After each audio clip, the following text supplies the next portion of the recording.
as a kind of normal users, like for example, I use LLM to book my meeting or like do some Googling or something like that. For that seems, those kind of everyday use cases seem to be a bit distant from the argumentation.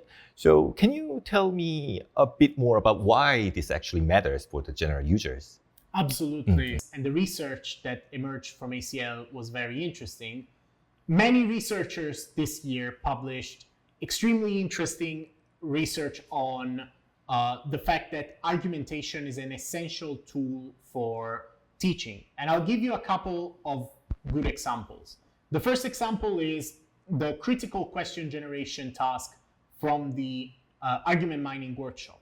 So this year workshop had a challenge for the community, which was generating critical questions to encourage learners to think about a certain topic. Now, generating critical questions doesn't necessarily require argumentation.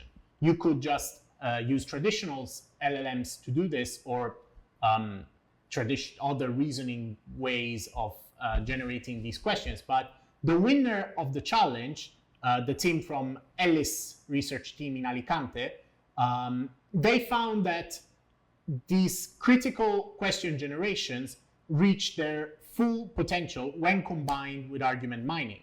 So basically, argumentative knowledge improves critical question generation so much that their model outperformed every other model. And I had a chat with the other participants in the challenge. So many of them ended up using argumentative technology one way or the other. Another very interesting work by the Al-Khatib team, they used argument schemes. These are very traditional ideas that, again, come from ancient Greece, but are as recent as Walton's ideas on argumentation. And these are schemes of thinking that sort of describe the way we form our thoughts. So when we reason, when we think, we tend to stick to certain patterns.